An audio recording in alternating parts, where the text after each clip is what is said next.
Tonight, the rider who died in the Finke Desert race identified as Matthew Bielefeld, with the race deemed safe to wrap up today. Good evening, I'm Dowling. This is ABC News, Northern Territory.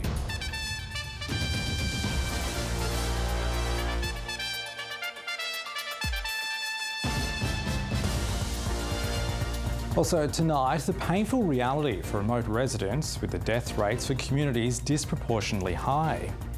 The tsunami watch for the NT as a powerful earthquake rocks the Philippines. Brightest light, biggest heart. Pioneering cancer researcher and former Australian of the Year Richard Scolyer dead at 59. Add a sea of blue to fight the beast. The big freeze makes a big splash for Neil Danaher.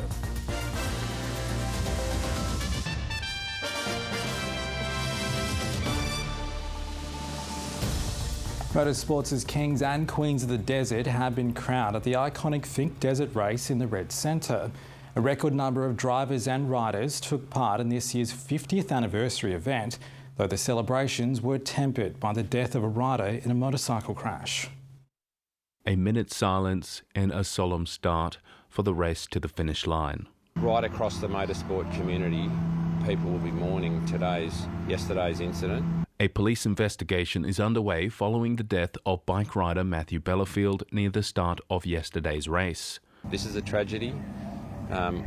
People say that motorsport is dangerous, and very sadly that happens occasionally. Little detail about the circumstances of the crash had been released by police, organisers saying only that it happened clear of the track.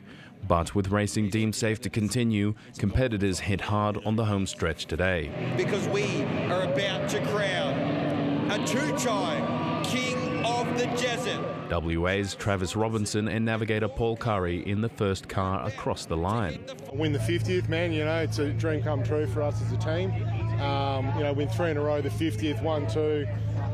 Just killer. I can't believe it. Bo Robinson's fight with his rival and brother Travis was undone by steering and wheel issues. It was the stuff of fairy tales with the bikes, with Alice Springs legend David Walsh coming out of retirement to win a record equaling 6th race. Look, mate, Christmas in June, it always has been for me. I've grown up here and I love this race. It's been the best time of my life. And another local, Madison Healy, crowned Queen of the Desert. Honestly, me and my family, we put a lot into this race, so to come out on top again and nearly to crack the top 50 outright, it means heaps, yeah. For many competitors, Finke is hard to explain until you've lived it. It's tearing back through them. It's just so much fun on a really rough track. You can't explain it. You cannot tell people what that's like.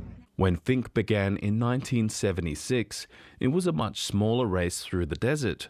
50 years on, the event is drawing competitors and spectators from around the country and the world. This year there's 15,000 people camped along the course and they just relished it. It's all the people, the camaraderie and everything, the blokes you meet on the line, the blokes you meet in the prologue, people at the other end when you camp with them. It's like a drug. You just keep coming back. Once you do it, you're locked in for life. This year's Finke has been marked by tragedy, but has also showcased the racing community's incredible passion for the event and the grit and skill of a record number of competitors. And as the dust settles, racing organisers say they'll be back again next year. 51 years and going strong. Chris Marakrani Fitzpatrick, ABC News, Alice Springs.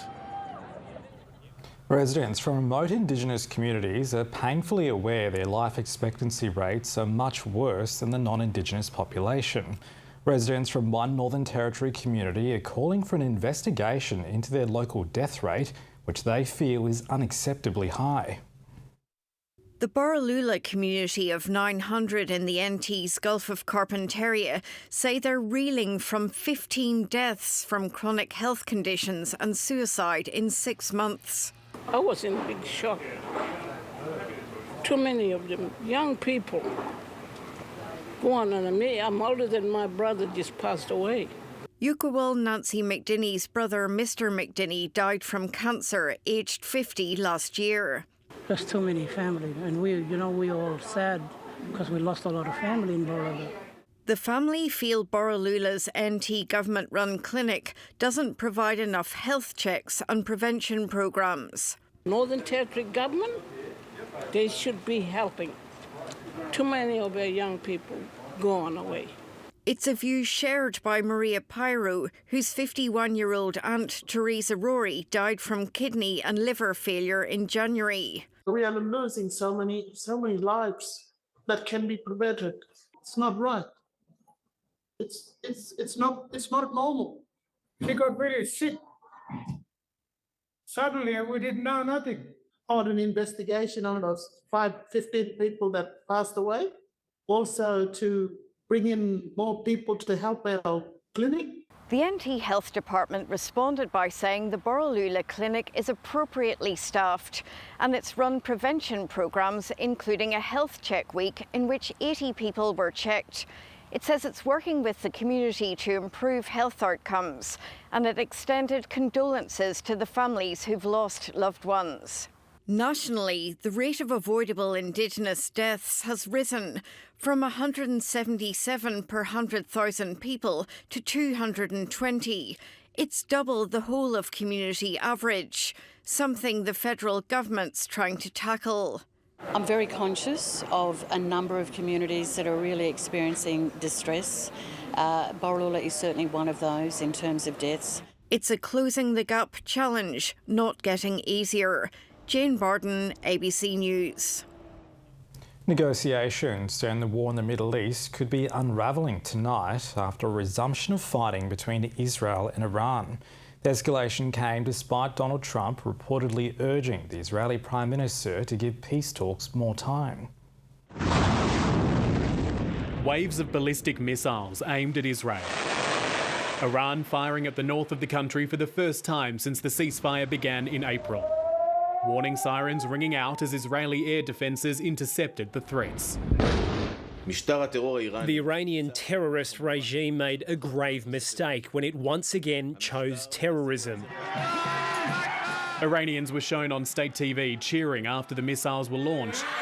Crowds of people gathering in Tehran with their national flag and that of the Iranian-backed Lebanese militant group Hezbollah. I hope that if they truly respond, the strikes will be more crushing, because we must stand behind the people of Lebanon. Israel had earlier struck the Lebanese capital, targeting a Hezbollah stronghold in southern Beirut. Almost a week after the US president urged the Israeli Prime Minister against such an attack. This time, Donald Trump called Benjamin Netanyahu after Iran had fired on Israel, reportedly telling him not to retaliate because the US was close to reaching a peace deal. "I call all the shots," the president told the Financial Times. He doesn't call the shots. But within hours, the IDF announced it had struck central and western Iran. Explosions reported in Tehran, Tabriz and Isfahan. The escalations threatening to plunge the region into all-out war. This needs to conclude. This is having a devastating impact on the global economy, not the least is here in Australia. The world left asking how this latest round of fighting will affect the chances of longer-term peace. Matthew, I understand you've been hearing explosions over Jerusalem. What's the latest on the strikes? Kyle, good evening. There have been a number of Iranian missile barrages fired at Israel throughout the course of the morning here in the Middle East, and certainly we have heard some very loud explosions over the top of the ABC bureau in Jerusalem as Israeli interceptor missiles were fired at those Iranian missiles, trying to pick the threat out of the sky there. We also know Israeli attacks on Iran have continued throughout the morning. A petrochemical plant among the sites which has been hit. Clearly, Benjamin Netanyahu is trying to show that he can and will make decisions about this war independent of Donald Trump, even though Israel is heavily reliant on the US for support in this war. But there are significant political pressures on the Israeli Prime Minister, demands that he take a far stronger stance against Iran. The next couple of hours will be crucial to see if this escalates even further. A lot of anxiety is brewing right across this region, from the Gulf to Israel, Lebanon and beyond, fearful that this is only going to deteriorate. Kyle. Thanks, Matthew. The Northern Territory was briefly on tsunami watch today following a major earthquake in the Philippines. The watch was issued for the north coast of the Tiwi Islands but cancelled after half an hour. The quake struck off the coast of General Santos City in Mindanao, the country's main southern island. At least 19 people were killed and hundreds more injured in the 7.8 magnitude earthquake.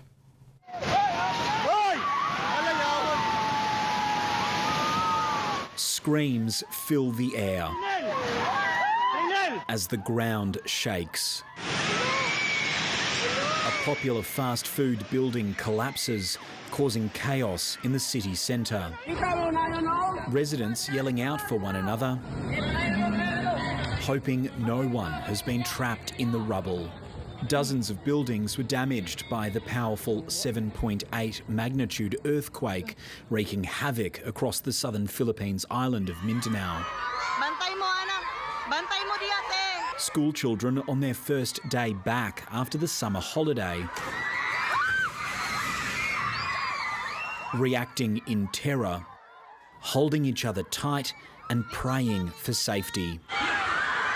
At schools across the region, violent and powerful shaking, bringing structures down around them. We're still monitoring the children, especially the one that in our areas, how they are, and the trauma they experience again. President Ferdinand Marcos Jr., in ordering the suspension of schools, also directed government agencies to offer assistance. People are definitely scared, and I wouldn't put it past them to maybe want to sleep outside in some areas tonight. Aftershocks are top of mind, as well as possible tsunamis, with officials triggering alerts across the region, including along Australia's northern coastline, which was quickly cancelled. We've instructed people to avoid coastal areas and go to higher ground. A region rattled with fears. There may be more to come. Tim Swanston, ABC News. World-renowned cancer researcher Professor Richard Scolyer is being remembered as an extraordinary medical pioneer. The former Australian of the Year died aged 59 after battling an aggressive form of brain cancer. In a final letter addressed to all Australians, Professor Scolyer asked to be remembered as a proud, everyday Aussie who gave it a crack. As Australian of the Year, Richard Scolyer won hearts for a lifetime with a vulnerable moment on the national stage. I stand here tonight as a terminal brain cancer patient. I'm only 57. I don't want to die.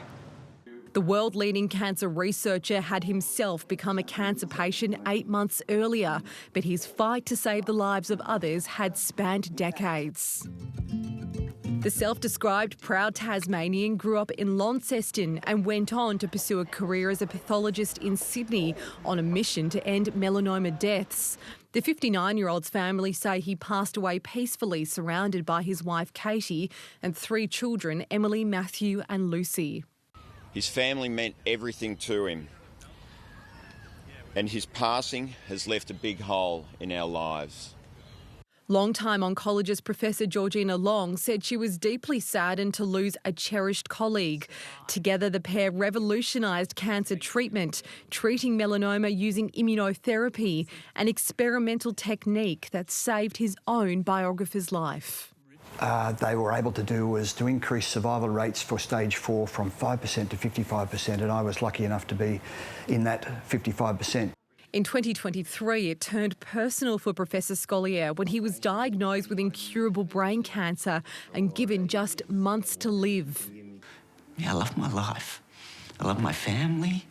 He decided to become patient zero, undergoing world-first brain cancer treatment based on his own team's breakthrough. He questioned everything, and I think that's what he would encourage others to do. The treatment extended his life. I just got news.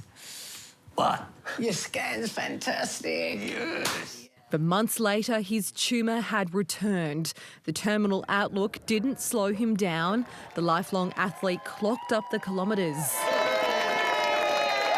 Richard's dogged determination to complete his 250th park run, despite his ailing health, pretty much summed up the guy. In his final months, he was grateful to have more time with his family and gave this message of hope and bravery to university graduates. What if we try something new?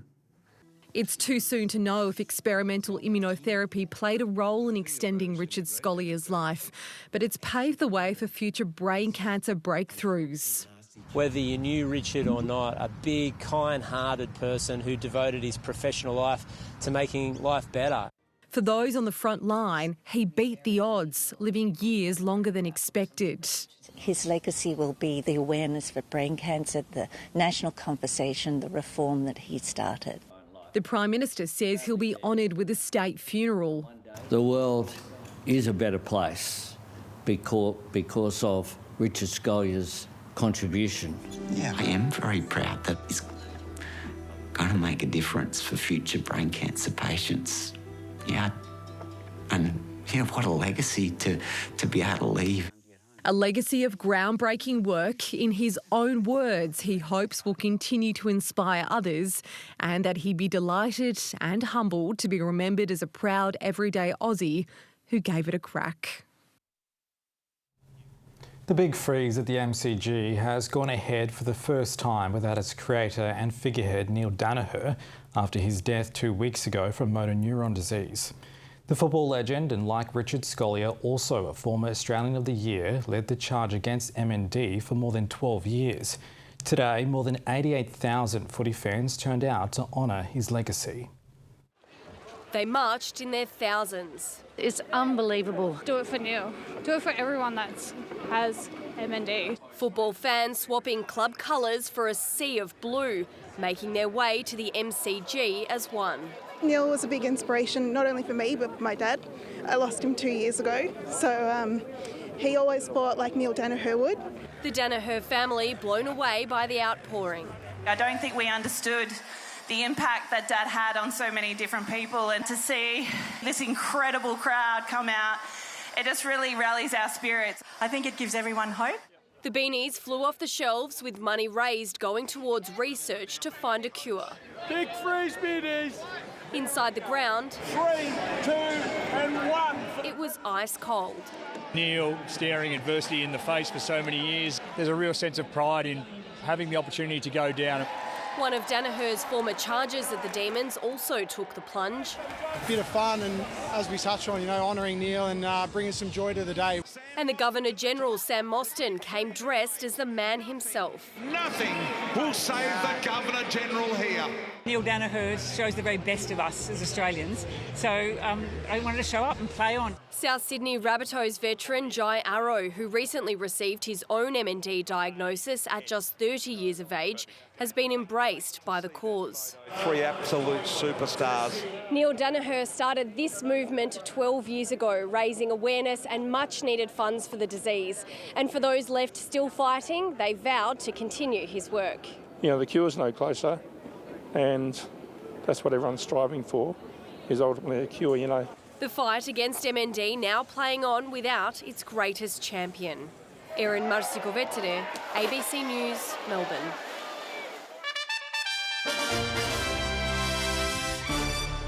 Prime Minister Anthony Albanese has slammed a billboard campaign against the Victorian Premier as sexist and says its language has no place in public life. Liberals have joined in the criticism, but there's been a very different response from One Nation leader Pauline Hanson. Here's state political reporter Rachel Eddy. These are the billboards driving around Melbourne, Turn the temperature down. depicting Premier Jacinta Allen as a witch. Julia Gillard endured similar treatment during her time as Prime Minister. After 15 years, you thought they might have come up with a new slogan. The owner of Melbourne brothel Gotham City, which was the target of a drive-by shooting in April, helped fund the latest ad campaign. The Liberal Party clear to distance itself. Of course it's inappropriate, and that sort of language, that sort of discourse should never be used in politics. Young girls will see that, depiction of a premier as a witch. It is just not on. Suck it up, sweetheart.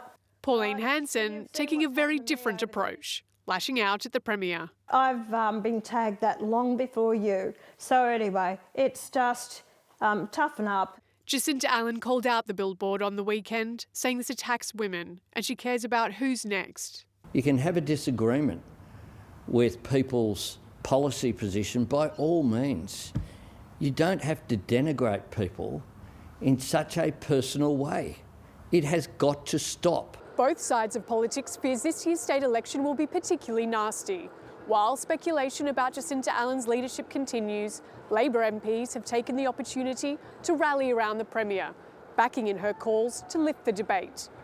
Rachel Eddy, ABC News, Melbourne. A Northern Territory police officer has been recognised in today's King's Birthday honours for more than 2 decades of service to the community. Superintendent Mark Grieve has worked in communities across the Territory, including Tennant Creek and Darwin, in both frontline and investigative policing roles. During his time in Tennant Creek in the Barkly, he introduced initiatives aimed at reducing domestic violence and youth crime. He also helped coordinate the 2023 Barkly bushfires emergency response. He says remote policing's played a crucial role in shaping his career. Policing's really about teamwork. I know I'm sitting here and, receiving this reward, but I wouldn't be receiving this reward if it wasn't for the people that I worked with. So again, I'm extremely humbled.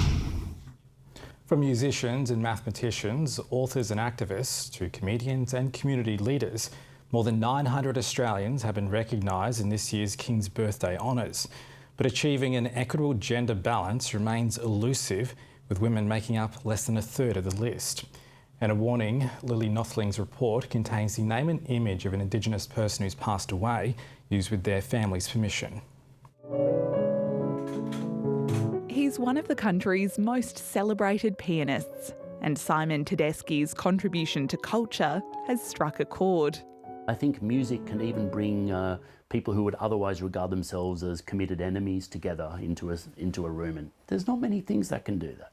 Nearly 4 years since the murder of Perth schoolboy Cassius Turvey, his mother Michelle is being recognised for her work with Aboriginal communities in WA. The main focus is on young people because Cassius worked with a lot of his schoolmates and friends as a mentor, as an old soul. While one of Australia's eminent Indigenous voices, Pat Turner, has received an AO for decades of leadership. Jason Steinberg has turned pain into purpose. The Jewish leader set up the Queensland Holocaust Museum. What I've been working on and what I've devoted 4 decades of my life to has been to ensure that we are safe. A child prodigy turned internationally renowned mathematician, Terence Tao adds a companion of the order to his list of accomplishments. It's sort of stunning that my country has given me this recognition. I'm on the same list as Don Bradman. He's joined by former Senator Natasha Stott Despoja for advancing gender equity and tackling violence against women. There is no more important time, I think, globally, for us to be conscious of some of the most egregious violations of the rights of women and girls. Glad it is for you. Just before his death in April, beloved ABC broadcaster James Valentine was appointed a member of the Order. His colleague Fran Kelly is also being celebrated for her journalism and LGBTQ+ advocacy. As a democracy, if we're not equitable, then we're failing. So I've always seen that as part of my journalistic instincts. When veteran comedian Rove McManus found out about his nomination, he suspected it was a spam email. There are people who have saved lives and done incredible charity work. I tell jokes, and yet here we are. Each recipient worthy in their own way. Lily Nothling, ABC News. The King's Birthday clash has seen for the first time in 5 years a scoreless first half between the Eels and Bulldogs at Stadium Australia. The stalemate was finally broken in the second half by Sitili Tapanua. The Eels responded with back-to-back tries with all eyes on Stephen Crichton, who delivered the game-winning goal for the Dogs after a controversial penalty. The 14-12 win means the Bulldogs now sit 13th on the ladder. Australia's women's rugby sevens team has been crowned world champions after winning the last event in this series in Bordeaux.